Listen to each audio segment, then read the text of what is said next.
Sometimes it's hard to not choose the games you buy based on a value per time investment ratio, with the average new video game costing between 50 and 60 bucks. When you buy a top tier release, what you're really looking for is an investment that ensures your purchase will provide the most hours of fun possible. As smart as it is to maximize this game value though, it's important to remember that just because a game provides 100 hours of gameplay, that doesn't mean those hours are polished or that the game itself maintains a high level of quality throughout. In fact, some of the very best games of all time can be beaten in an afternoon or just a single setting. I'm Josh from WhatCulture.com, and these are 9 incredible video games you can beat in a few hours. But before we begin, don't forget to subscribe to stay notified. Ding, ding, done.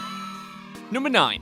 PT. Time to beat 2 to 3 hours if you can find it. The Konami/Hideo Kojima falling out that rocked the gaming world not too long ago was tragic for many reasons. The biggest among them was that it led to the removal of PT from the PlayStation 4 store. PT may be little more than an elaborate demo for a Silent Hill game we'll tragically never get, but in a few hours it manages to become perhaps the scariest horror game ever made. There is a heavy dosage of jump scares, sure, but the design of how they're rolled out alongside ghosts that trigger random grab animations will always keep you on your toes. Playing PT now essentially requires finding a PS4 that still has it downloaded, but manage to do so and you'll be rewarded with a game scarier than just about any other work of horror ever made. Number 8. To the Moon. Time to beat 2 to 3 hours. Much like how when a piece of entertainment gets a reputation for having an incredible twist, it's often diluted because you know such a thing is coming. The more you hear that something will make you cry, the less likely it is to do so. But believe me when I say that To the Moon will make you blabber like a little baby. Build off a fairly complex premise that revolves around 2 scientists trying to implement a dying man's final wish into his memories, thereby making him feel as though he's achieved the impossible. Once things get rolling, you'll find that this is a deeply personal tale that deals largely with the theme of choice and regret. Although To the Moon can be experienced in around the same time it takes you to watch a movie, and is in fact largely story-based, there are aspects to it that wouldn't be anywhere near as effective in anything else but a video game. It sets a bar for storytelling in the medium that few games can match. Number 7.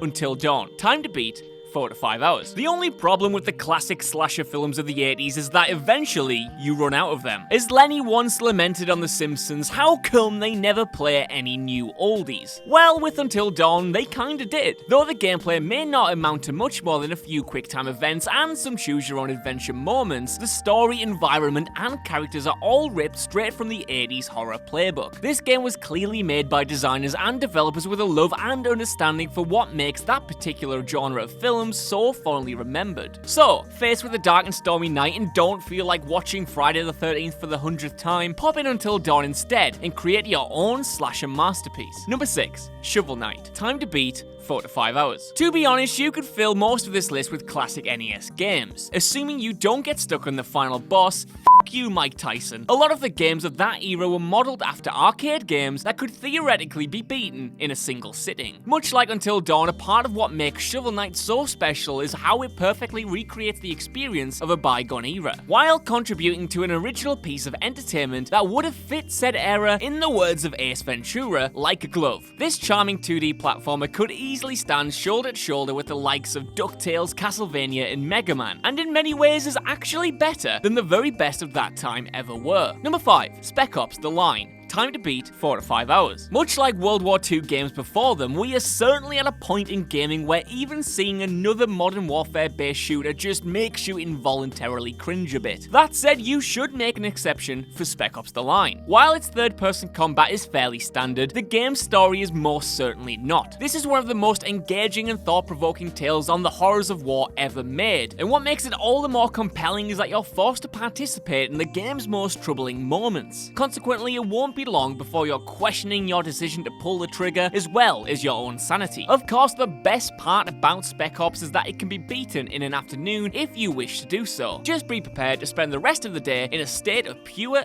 abject misery. Number 4. Brothers, A Tale of Two Sons. Time to beat 2 to 3 hours. There are a legion of games out there that promise players a deep and emotional story bolstered by unique gameplay mechanics, but few of them actually live up to that considerable billing. But Brothers, A Tale of Two Sons is an exception. The gimmick of Brothers is that it's essentially a co-op game that you play yourself. Each of the game's characters are controlled by an analog stick each, and you often must be able to coordinate their actions to solve puzzles. While the control system actually does lead to some genuinely interesting gameplay though, the true draw here is the game's story. The narrative won't shock you with an abundance of twists and turns, but it does an incredible job of making you feel a genuine sense of attachment to the game's characters and world, something that's instrumental in the way the final act comes together. No spoilsies here. Number 3. Max Payne 2, The Fall of Max Payne. Time to beat, 3 to 4 hours. Max Payne's slow-motion, Matrix-inspired combat helped usher in a new era of action games capable of recreating the most cinematic film sequences of the best action movies. It also introduced us to the best ever gaming face, which is probably more important. Either way, for as good as it was and is, there was a lot of room for improvement. Enter Max Payne 2. This sequel took just about everything that was lacking in the first game and turned it into something great. Whereas the first Max Payne provided a basic revenge story that was more of a parody of the genre than anything else, the second presents a genuinely intriguing tale of love and violence. But of course, you're still playing this game for the action, which is even better than the first, thanks to the use of the Havoc physics engine. In little more than the time it takes to watch Die Hard, you can experience one of the finest shooters ever made. Number 2, The Stanley Parable. Time to beat, 30 minutes to an hour. Look, I know what you're saying, 30 minutes? You can beat a game in 30 minutes, how is that worth my time? Well, it's only 30 minutes, kind of. The Stanley Parable is a game all about choices and consequences, which means that if you're following the game's most obvious path, you can easily quote-unquote beat it in 20 to 30 minutes. However, there are about 20 endings in this game, and each of them can require the player to take unique paths. This means that you can easily devote hours of time to seeing everything the game has to offer, but each run will still take you under half an hour to complete. Whether you stick around for the whole thing or just want to spend a couple of hours seeing what happens, the Stanley Parable takes your meager time investment and rewards you with a truly clever gaming experience. Number 1, Portal 2. Time to beat, 3 to 4 hours. A great game can accomplish a lot in just a handful of hours, as shown by the other entries on this list. None of them, though, come close to what Portal 2 provides in that short time. In fact, Portal 2 might just be the greatest video game ever made. While the title's clever writing and ingenious puzzle design are typically cited as the biggest reasons why such a lofty claim is not that crazy, what's really impressive is how effortlessly it accomplishes things that even the best games fall short of. At least that's the way it feels as you make your way between incredible levels, guided by the most humorous duo of narrators gaming has to offer. While a short runtime is often seen as detrimental, Portal 2 manages to turn it into an advantage by filling every single second with something absolutely brilliant.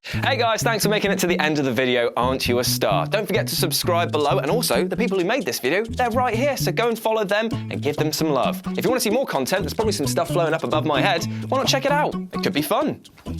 I'm not your dad.